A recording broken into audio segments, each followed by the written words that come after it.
Hi guys, I'm Chloe, lifelong Disney enthusiast and movie trivia ninja, self-proclaimed.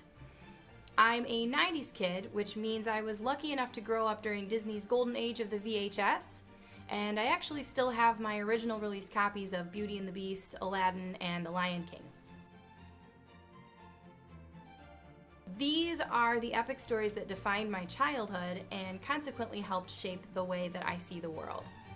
I grew up to fulfill my dream of becoming an annual pass holder as well as an international wedding photographer, and my love of Disney magic has had a visible impact on my artistic style. My hobbies include long walks down Main Street, USA, car karaoke, mostly to the Moana soundtrack, and Disney bounding as my favorite characters whenever I get the chance.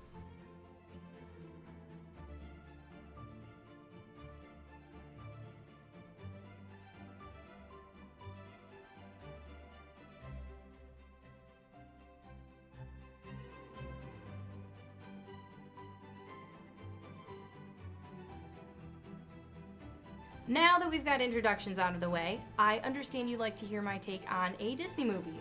This is fantastic because this is the sort of thing that I'm usually doing for everyone within earshot without even having to be asked. For this review, I've picked a somewhat underrated film that I feel is one of Disney's greatest masterpieces, a little number called The Emperor's New Groove. This story has it all: magic potions, devious plots, unlikely allies, intrigue served with a side of spinach puffs. It's a heel-face turn of epic proportions that takes a Scrooge-esque antagonist, drags him through a series of hilarious humiliation and self-discovery, and drops him over a waterfall on the other side as a changed, albeit still delightfully sarcastic, guy. The particular brand of witty, sarcastic humor in this movie is what actually served to set this movie apart for me. And it's also what made it part of the peculiar dialect in which my siblings and I would communicate with each other, comprised almost completely of Disney movie quotes fit for every occasion. Right off the bat, we're introduced to Kuzco, who is a narcissist too big for his own britches. And in the beginning of the movie, Kuzco is seen glibly informing one of his subjects that he's going to be evicted from his ancestral home so that Kuzco can have a Kuzco-themed amusement park built on that site as a birthday gift to himself. Not a super likable guy at this point. But as admittedly obnoxious as Kuzco is, he is about to be outdone in the villainy department. Enter Yzma, arguably one of the most ambitious and sophisticated Disney villains ever conceived. In my opinion, she's got style, she's got hustle, and she knows exactly how to take advantage of Kuzco's character flaws to her own advantage. All while saving on postage, of course. She has a henchman who cooks for her, a secret lab with access by roller coaster, and a razor-sharp wit, which I'm admittedly jealous of. So if we're being honest, she's pretty much living the dream at this point. But she's got her sights set on a bigger end game, which is taking over the entire kingdom.